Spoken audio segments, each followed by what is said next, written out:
All right, hey everybody, Colby Wright here again. Our topic today is using CAPM to assess investment performance. Let's jump right in and try to be, again, as efficient as we possibly can. Our threshold question today: how can we assess investment performance using the capital asset pricing model?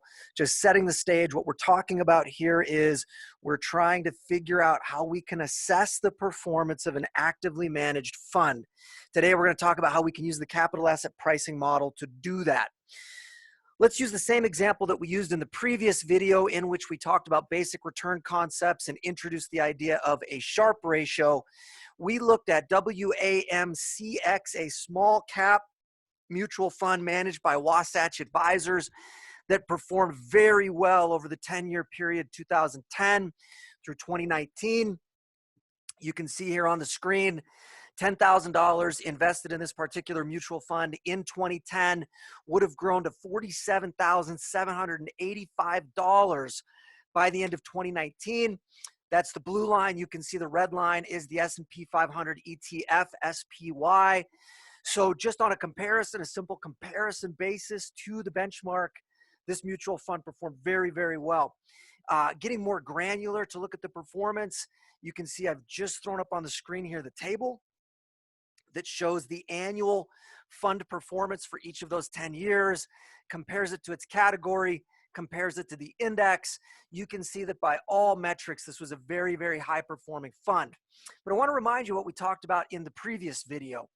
We can decompose returns, and I'll come back to this in a second, but we can decompose returns into at least 4 subcategories. Some component of returns is simply the risk-free rate. Some component of the returns that a portfolio earns are largely compensation for risk. And then there could actually be investor acumen, and there certainly could be luck. So there's at least those 4 factors that could be driving returns.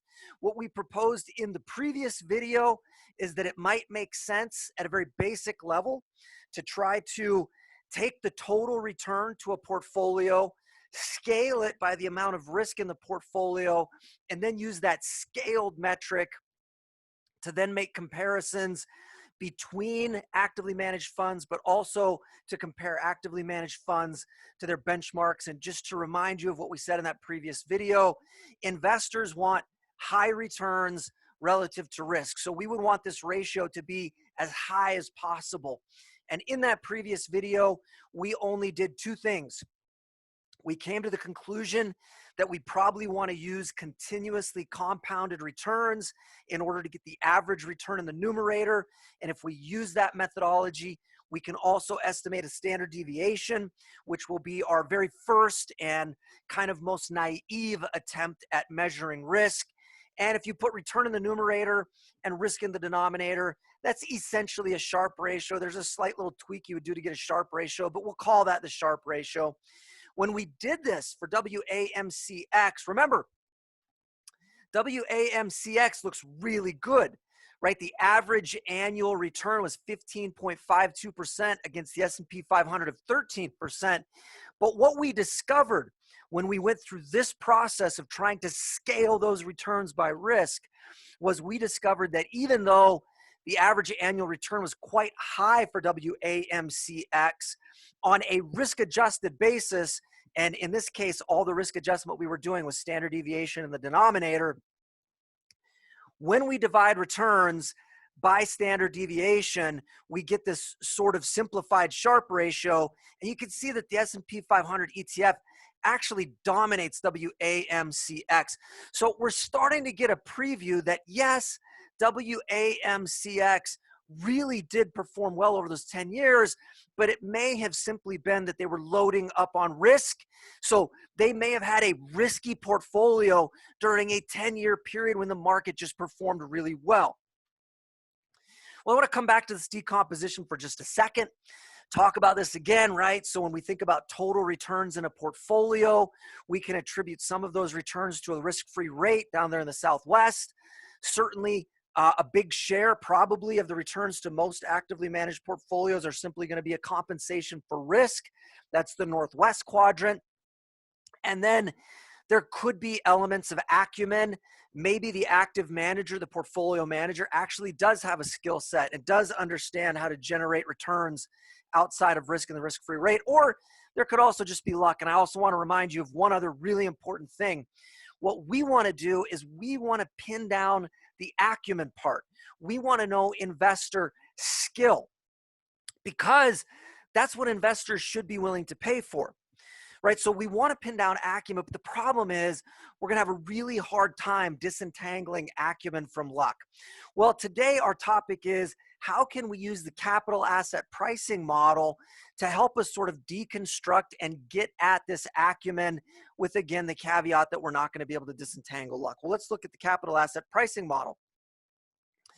Hopefully you can already start to see some elements here, right? We said that total return should be a function of risk-free rate, risk, acumen, and luck. Well, right here you can see the capital asset pricing model proposes explicitly that part of the expected returns to a portfolio come from the risk-free rate. Back in the back end, we're going to refer to this as the risk premium. We're going to get into the weeds on this, so I'm not going to dive too deep on this particular slide, but you can think of this second term as the risk component. So in other words, CAPM is proposing this, that there's some element that comes from the risk-free rate and there's some element that comes from risk. That's what CAPM captures. Any returns, however, that get created independent of these two terms, we would have to refer to those as acumen or luck, and that's where we're headed. We're going to use CAPM. We'll be able to attribute a lot of the returns to risk-free rate and risk. Anything that we can't attribute to risk-free rate and risk, that's going to represent acumen and luck, and we're not going to be able to pick those two things apart. But here we go. So let's talk for a second about the intuition behind the capital asset pricing model. I apologize if this is review, but I just want to make sure everybody understands the idea behind the capital asset pricing model. This conversation, by the way, as we move forward, is definitely going to take more of an intuitive approach. I'm not going to do any mathematical derivations. I'm going to try to walk you through the logic of the capital asset pricing model. So let's start with this question. What are the three elements of any required return?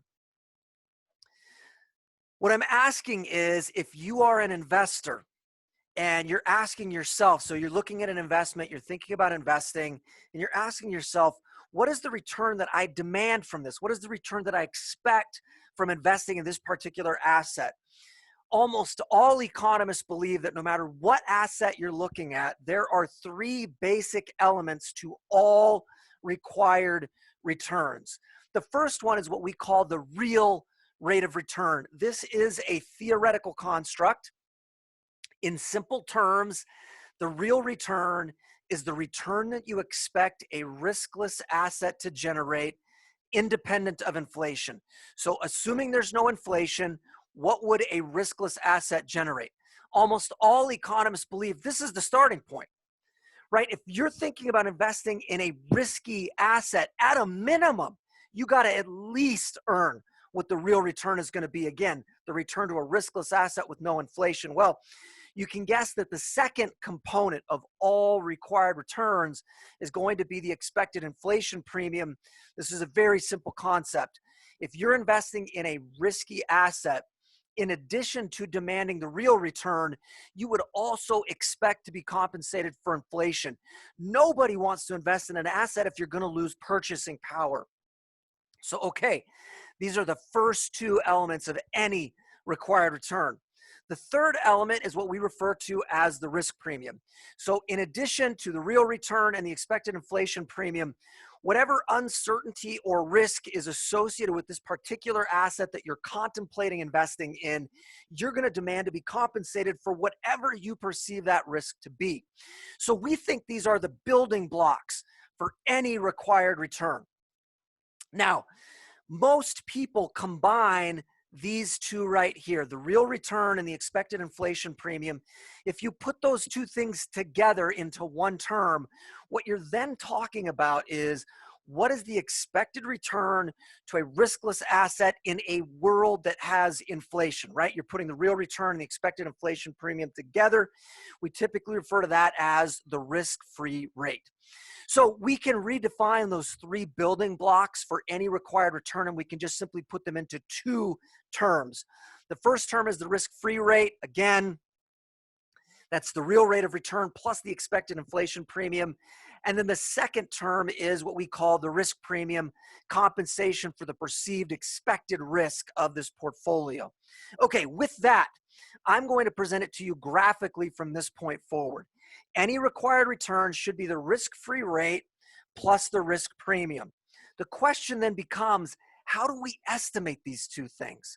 Well, starting with the risk-free rate, theoretically, this is the expected return over our investment horizon to a riskless asset that also compensates for the risk of inflation.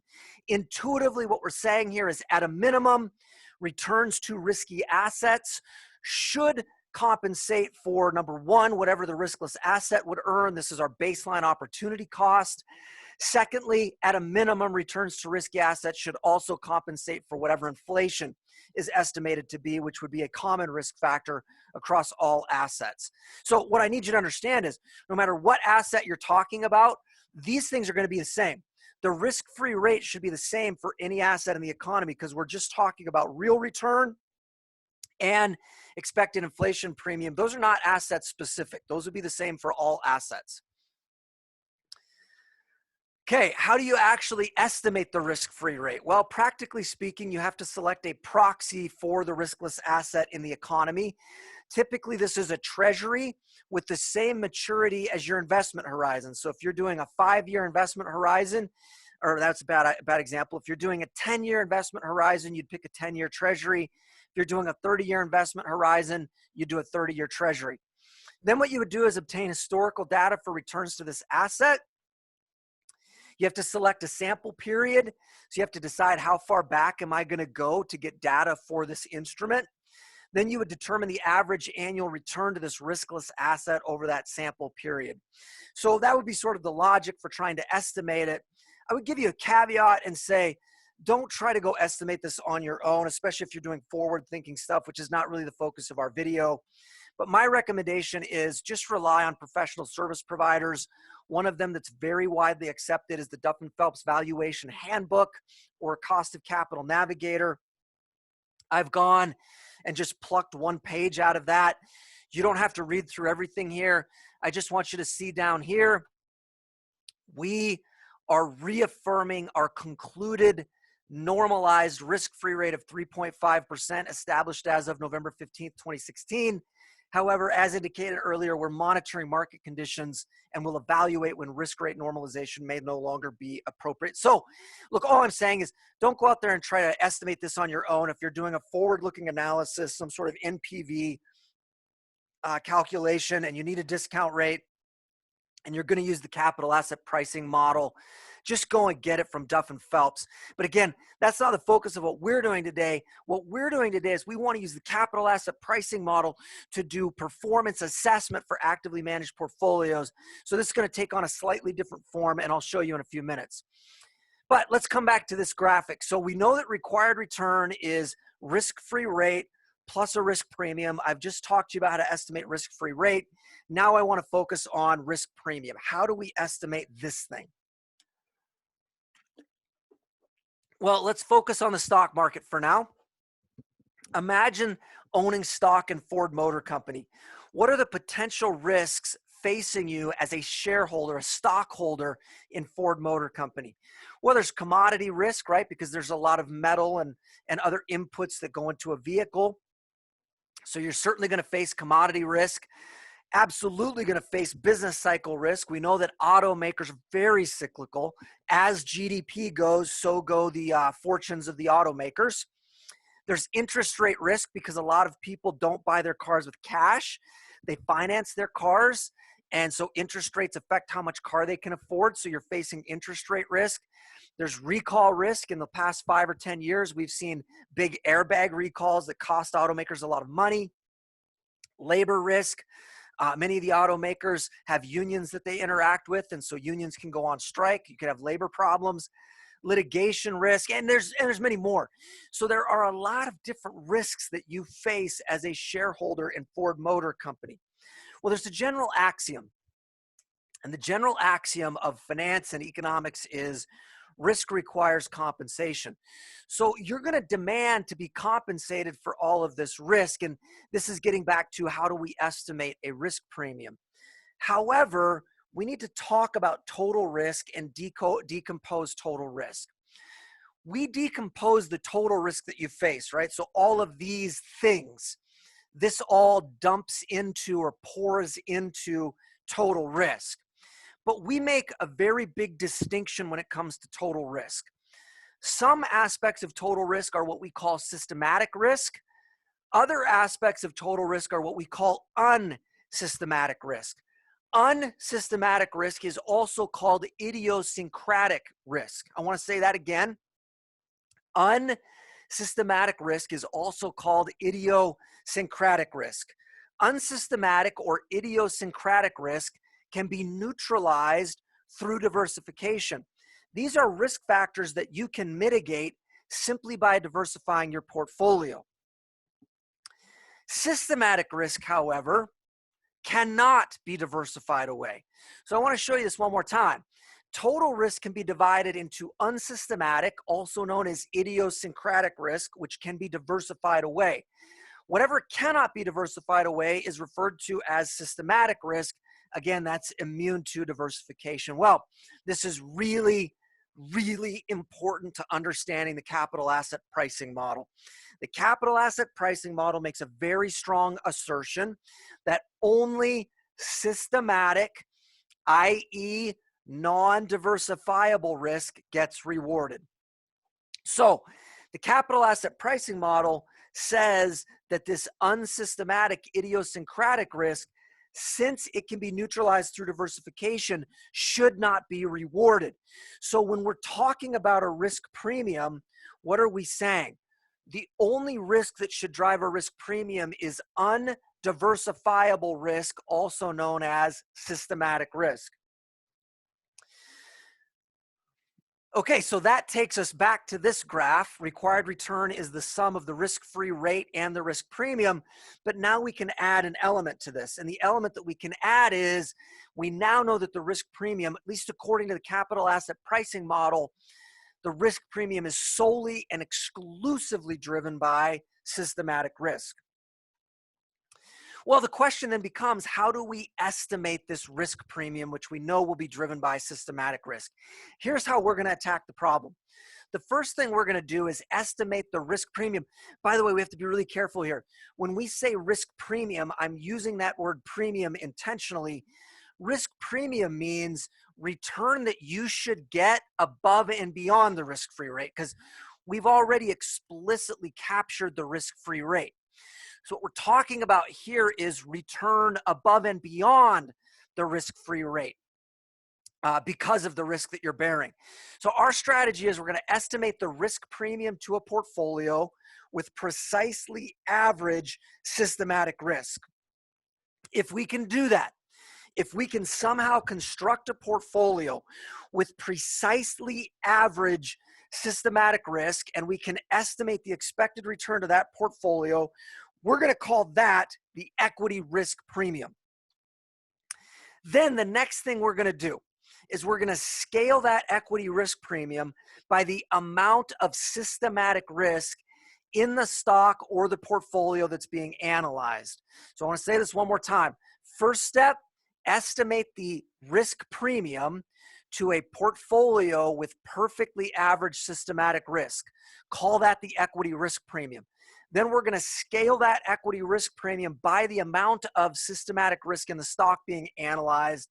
By the way, the amount of systematic risk in the stock being analyzed, we're going to refer to that as beta.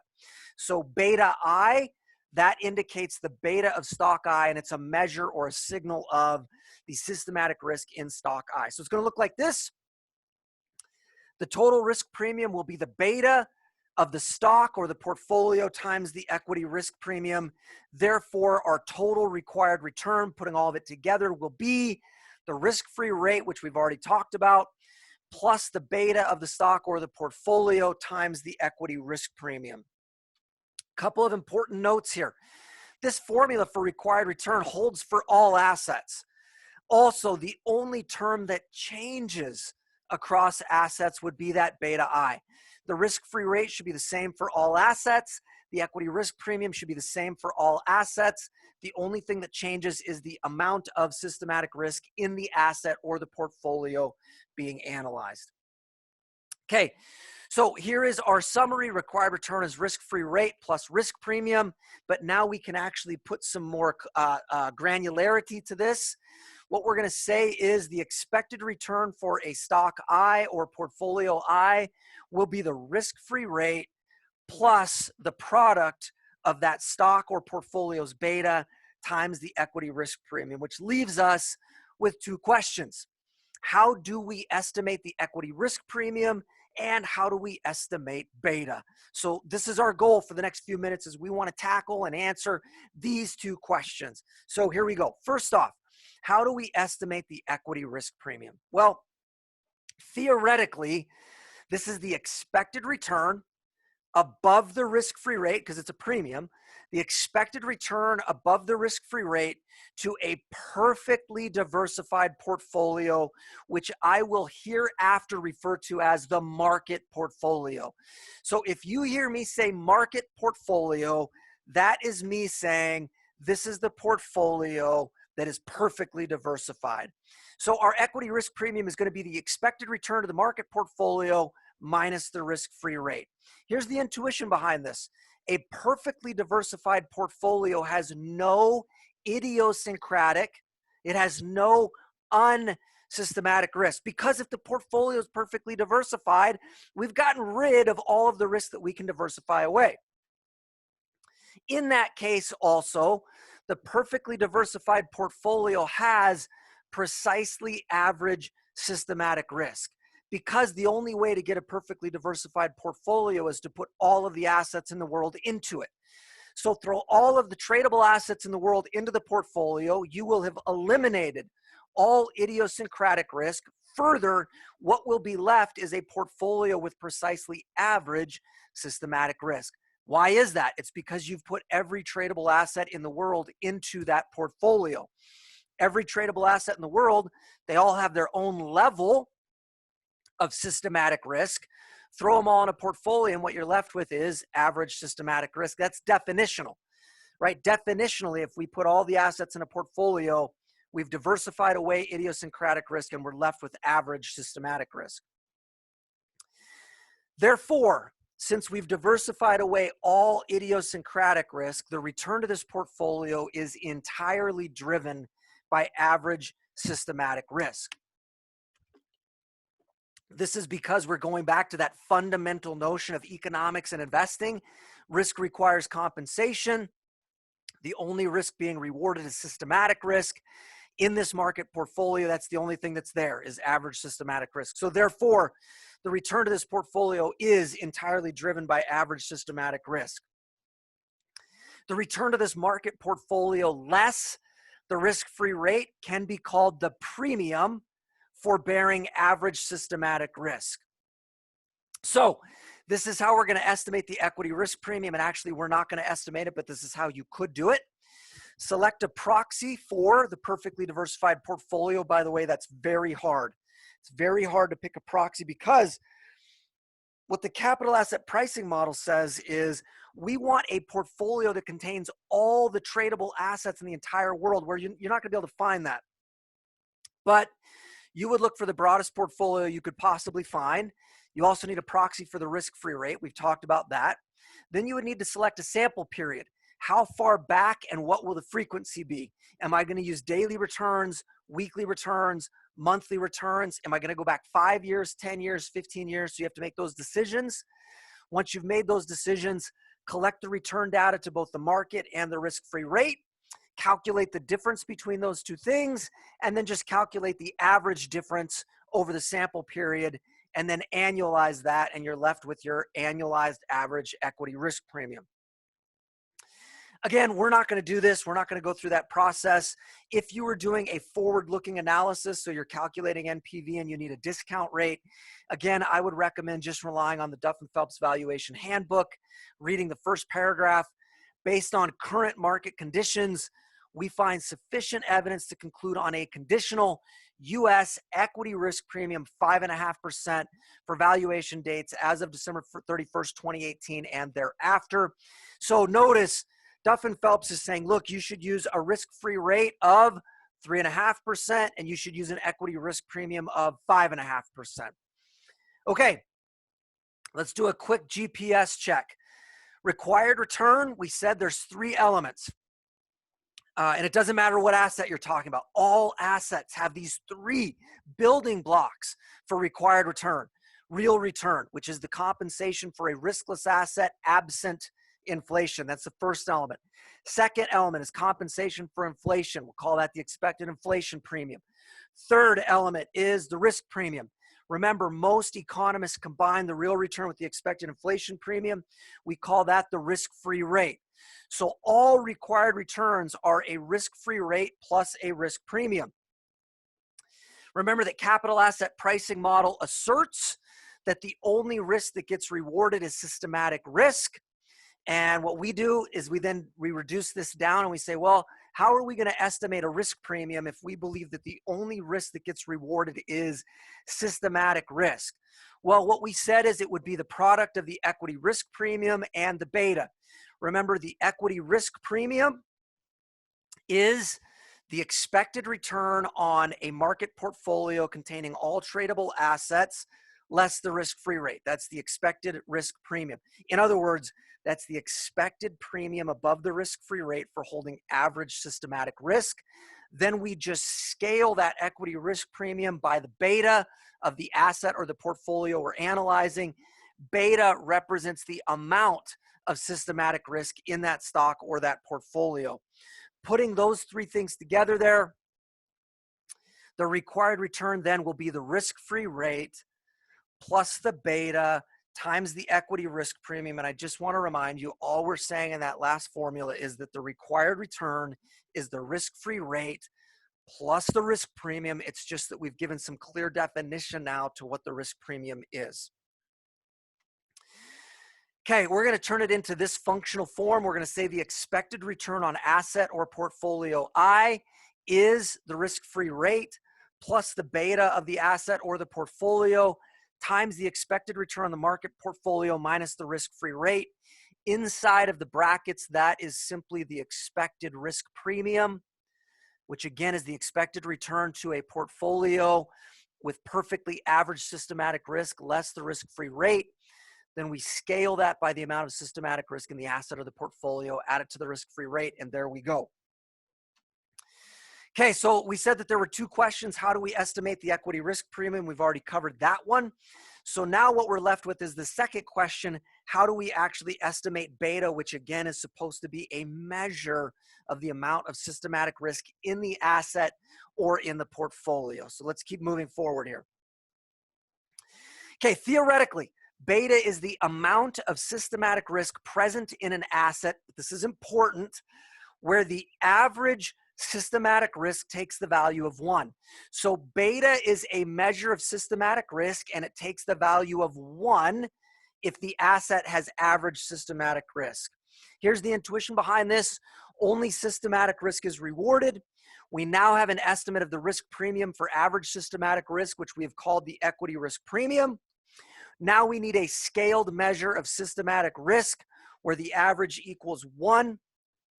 And like we said in the previous slide, required return will then be the risk-free rate plus beta times the equity risk premium. A little bit more intuition here. If the market portfolio is perfectly diversified, then the returns to the market are, first off, solely driven by systematic risk. But again, this goes back to the assumption of the capital asset pricing model. Capital asset pricing model says only systematic risk gets rewarded. So if you have a perfectly diversified portfolio, then the returns to that portfolio are driven by that average systematic risk. And the returns to that portfolio also represent a perfect inverse proxy for systematic risk. Here's all I mean by that. In a perfectly diversified portfolio, all the idiosyncratic risk is gone. All that's left is systematic risk. Now imagine you get a massive shock to the economy. Look, we've lived this recently. Coronavirus hits. You get a massive shock to the entire global economy. So boom, systematic risk explodes. Systematic risk explodes because of coronavirus. What happens to prices? They go down.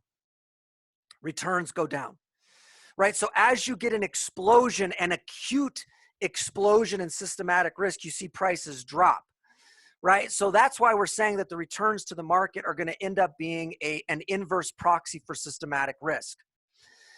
There's more we could talk about there. There's actually a lot more nuance, but I'm trying to move us forward at a fast clip. So just understand that the returns to the market portfolio are being entirely driven by systematic risk, and that prices are going to be inversely correlated with movements in that risk. Further, if you can get your mind around all that, what if we think about the correlation between a single stock and this market portfolio, this perfectly diversified portfolio, which again, the perfectly diversified portfolio is entirely driven by systematic risk, and the prices in that portfolio are a perfect inverse proxy for movements in systematic risk. Well, if that's the case, then the correlation between a single stock, we're just going to call it stock I, and the market portfolio, the correlation between the returns of stock I and the market, that should be a measure of the systematic risk in stock I. And if we scale that so that the average systematic risk equals 1, this gives us exactly the measure that we seek. Let me try to help you with a little bit more intuition here. Here's just a graph of returns over time. The green line is the market. And again, the market should be entirely driven by systematic risk. The blue line is stock I, the red line is stock J. So here's the question I'm asking. What can we infer about the systematic risk of stock I and stock J from this graph? Remind yourselves that in a CAPM world, the only thing that moves prices is systematic risk. Well, I think we can conclude that if the green line is entirely driven by systematic risk, then the red line is even more sensitive to systematic risk, while the blue line is less sensitive to systematic risk. So here's the key point. We know that stock J, the red line, must have more systematic risk than the market, and stock I, the blue line, must have less systematic risk than the market. But we need a quantifiable measure of systematic risk for stock I that locks average systematic risk at exactly 1. Why is that? Why is it that we need average systematic risk to equal 1? Well, look at this equation that we've proposed in many points during this presentation. The expected return to any asset or portfolio is the risk-free rate plus the beta of the asset or the portfolio times the expected return on the market minus the risk-free rate. This thing only works if the beta to the market portfolio is 1. So if we're talking about the expected return on the market, this formula only works if beta is 1. If the beta of the market takes on the value of 1, then what you're going to have is the risk-free rate plus the expected return on the market minus the risk-free rate, which reduces down to the expected return on the market equals the expected return on the market, which is right.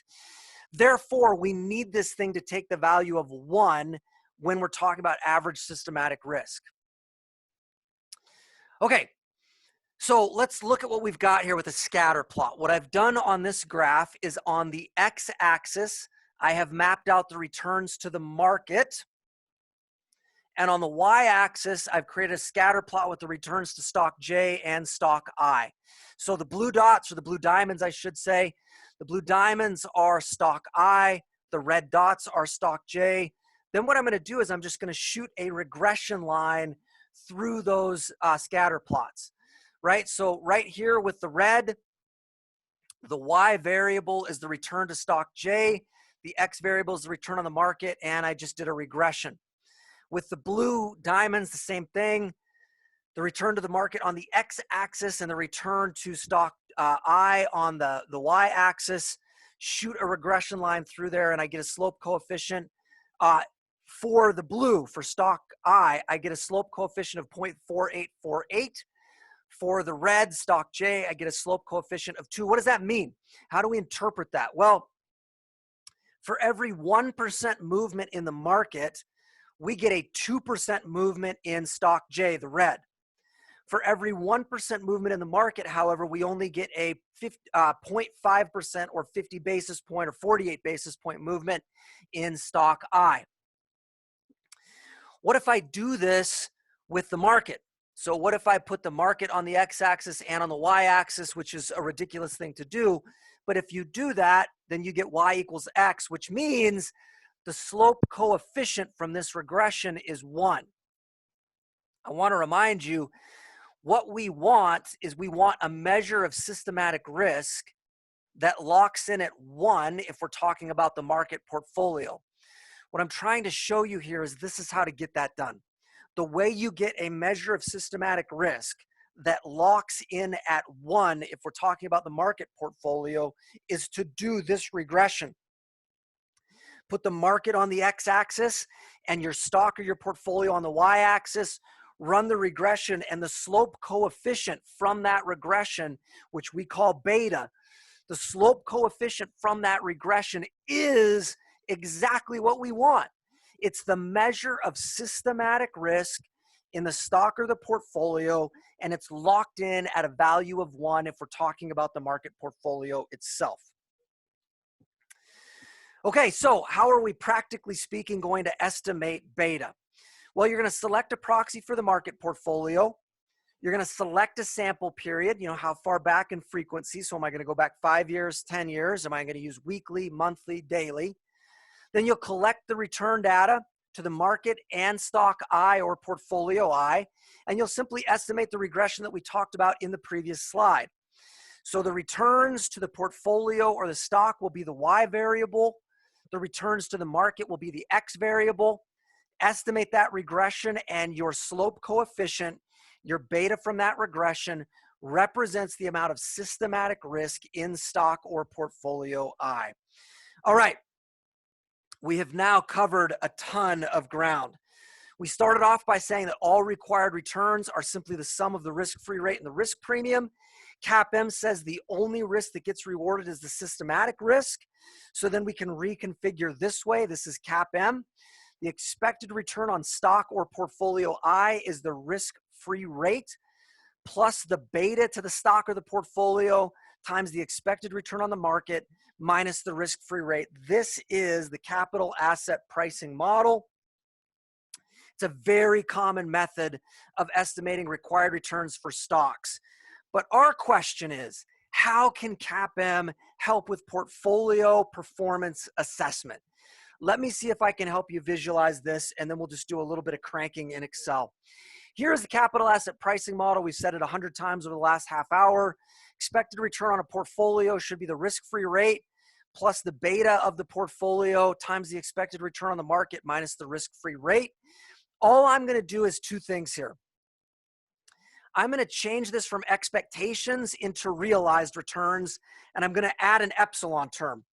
So now I've stripped away the expectations, and what I'm saying is the return on a portfolio should be the risk-free rate plus the beta of the portfolio times the equity risk premium plus epsilon. But why? Like, what's happening here? Well, what we're saying is the total return on a portfolio is the risk-free rate plus the risk premium plus some acumen and some luck. And what we want to do is we want to use CAPM to help us zero in on that acumen and luck. We want to know exactly how much of the total returns can we attribute to acumen and luck. Again, with the caveat, we're not going to be able to disentangle those two things. Operationally, how we're going to do this is we're going to actually rearrange. So I'm going to take this risk-free rate and I'm going to put it on the other side, and I'm also going to move the epsilon term up here. So that's all I'm doing is I'm moving risk-free rate to the left-hand side of the equation, and I'm putting the epsilon term up front on the right side. Okay, what have we done here? Well, the total return to the portfolio is risk, acumen, luck, and the risk-free rate. But we've moved the risk-free rate onto the left side of the equation. On the net then, what is left on the left side of the equation? What we're left with is simply risk, acumen, and luck.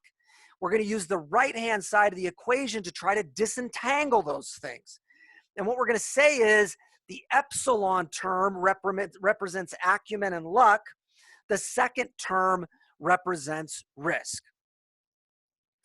One last change here. Nobody calls this epsilon term epsilon. Everybody refers to it as alpha. So we're going to start doing that. So that's all I'm doing is switching that epsilon term and calling it alpha. Now, we can operationalize this. We can actually go and get the monthly returns to a portfolio, the monthly risk-free rate. That would be the left side of the equation. We can actually go and get the monthly return to the market and the monthly return to the risk-free rate. So we can get return to the portfolio, risk-free rate, return on the market, and risk-free rate. We can get those returns every month, realized actual returns. Then we can run this regression. What's the Y variable?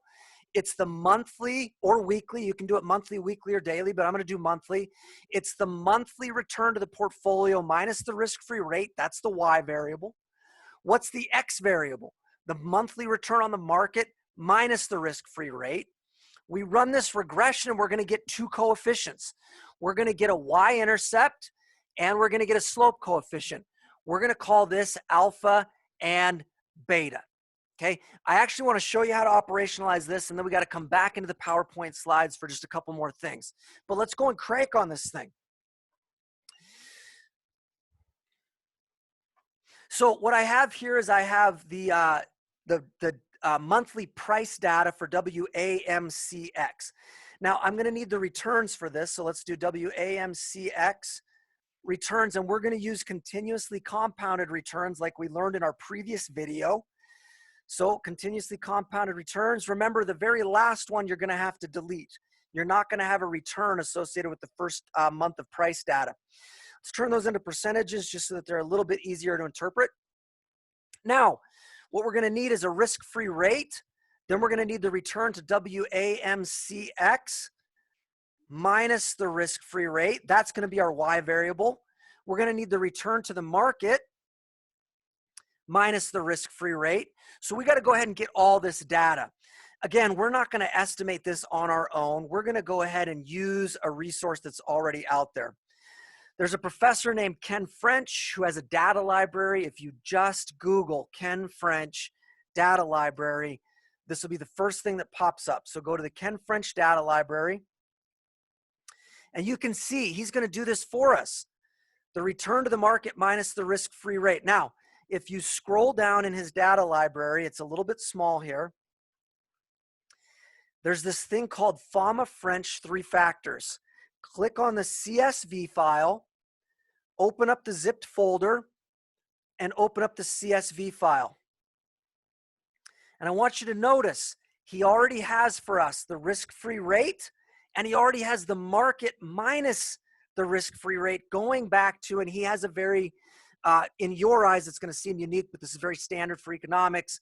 The date convention that they use is 4-digit year, 2-digit month. What I've done is I've made a copy of this. So I've copied this tab and I've transported over to my file. So I already have all this. What I need to do though is I've got to go and find the right data. So the first step is I'm going to create a new column and I'm going to create a second date column. And I got to use the same date convention that he's using, 4-digit year, 2-digit month. The way to do that is to just take the year of this date in cell A2. So that year is going to be 2019. Multiply that by 100. That just creates digits for us. And then add the month of that same date. So there's your formula. Year times 100 plus the month.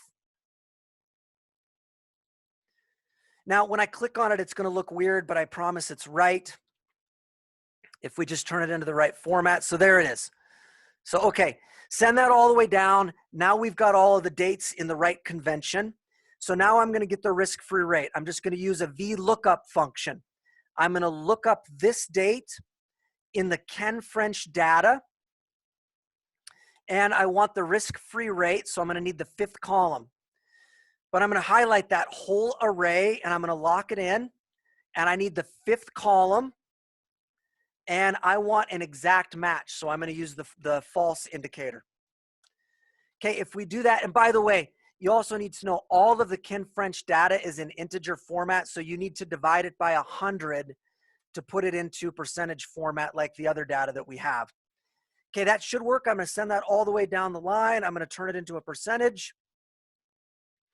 So this says that in December of 2019, the risk-free rate was 14 basis points. Okay, now what I'm going to do is I'm going to take the return to WAMCX and I'm going to subtract out that risk-free rate. Turn that into a simple percent. And I'm going to send that all the way down the line. Just to remind you, what we're doing here, right, is we're trying to create this regression. So on the left-hand side, it's going to be the return to WAMCX minus the risk-free rate. That's the Y variable. Now for the X variable, I need the return on the market minus the risk-free rate, which Ken French already has for me. Here it is, the market minus the risk-free rate. So he's already got that, MKT minus the risk-free rate. Again, we're going to use our VLOOKUP function. We're going to look up the date.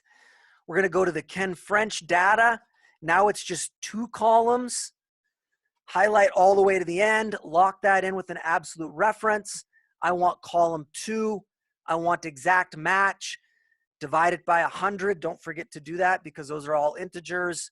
Turn that into a percent. Send that all the way down.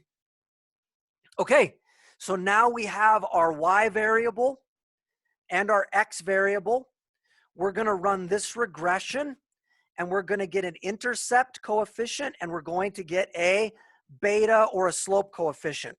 Remember, the beta should represent the amount of systematic risk in the portfolio. Alpha should represent the amount of the portfolio's returns that we can attribute to acumen and luck. I want to say that again. When we run this regression, the intercept coefficient estimate should represent the amount of the returns to this portfolio that we can attribute to acumen and luck. So I'm going to run this regression. I'm going to go to data, data analysis. I want to do regression. And then for the Y variable, I'm going to click on the whole column. But don't go to the end, right? Remember, we don't want that first day, that first month worth of returns. Also, since I highlighted the label at the top, you need to click the labels option. Okay, for the X variable, we're gonna do the same thing. Again, don't do that very first month.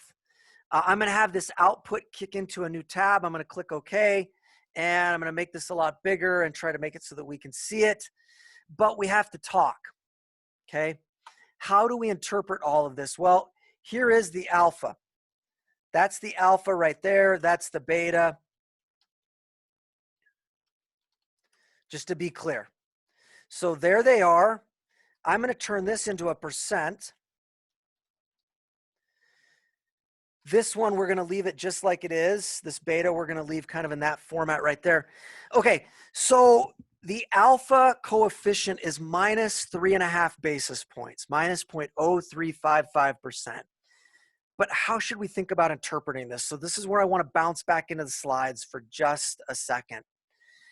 Okay, I want to give you a quick note about p-values. So when you look at your output, something that's going to be really important when you look at the output from your regression are these p-values. Those are going to be essential. And I actually want to turn those into percentages for interpretation purposes. Okay. So our alpha, the actual estimate is minus 0.0355%, but the p-value is 95%. The beta is 1.14. We already know average systematic risk is 1, so we can already say that this portfolio has above average systematic risk. But what do we do with these p-values? So let's come back in and talk about this for just a second. A p-value, this is very technical, but I want to be precise about this. What you need to understand is that in statistics, you're almost always only ever dealing with samples. You're using samples to try to make guesses or inferences about a bigger population. And that's exactly what we're doing here. We're looking at 10 years of data for Wasatch Advisors, the small cap fund, but we don't have the total population. We don't have all the data. So we're using a smaller sample to make inferences about the population. Here's what a p-value means. It's the probability of getting a sample statistic as large in absolute terms as the one obtained in the analysis under consideration if the true population value of the statistic is 0. One more time. P-value is the probability of getting a sample statistic as large in absolute terms as the one obtained in the analysis under consideration if the true population value of the statistic is 0. Let me give you an example. Suppose you estimate the regression that we just talked about. And let's say that your estimate for the alpha is 0.0015 and the p-value is 0.01. How would we interpret this? Let's start with the p-value. This p-value of 0.01, here's how you should interpret it. If the true population value of this alpha, if the true population value is 0, then the probability of getting an alpha as big as 0.015 in our regression sample is 1%. In other words, the population alpha is almost definitely not 0. If the population alpha were 0, there's only a 1% chance we would get 0.015. In other words, the alpha of the population is assuredly greater than 0, which means, this is the punchline, if you get a p-value that's really low with a positive alpha, there's a very good chance that there's real alpha. I want to say that again. A positive coefficient estimate with a really low p-value means there's probably real alpha, which means what? There probably is return generated by the portfolio that can be attributed to acumen or luck. Okay, now how would we actually interpret the 0.0015 estimate? We would interpret that as our best guess is that the alpha of this portfolio is 15 basis points per month. In other words, we believe this portfolio generated 15 basis points per month of return that are not related to risk. This could be luck or it could be investor acumen, but the p-value tells us that this is statistically significant. There is probably legitimately real alpha. Okay, now that we know that, let's go back to our regression. In our regression, the alpha is minus 0.0355%, so 3.5 basis points. But the p-value is 95%. What does that mean? That means if the true population alpha were 0, there's a 95% chance we could get a sample alpha as big as the one we got. I want to say that one more time. If the population alpha is 0, there's a 95% chance we could get an alpha this big in absolute terms. In other words, it's very likely that the true population alpha is 0. Okay, couple more things and then we're done here. A final note.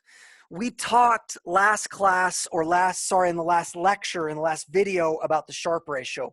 What we said is, wouldn't it be super helpful if we could take total return, scale it by risk, but in the Sharpe ratio, the way that we scaled by risk was we used standard deviation. So the true Sharpe ratio takes the total return, removes out the risk-free component, and then divides it by the standard deviation. It's a nice sort of total risk-adjusted measure of return. There is an analog called the Treynor ratio. It's a similar idea. Take the total return, scale it by the risk, and that will allow you to do better apples-to-apples comparisons.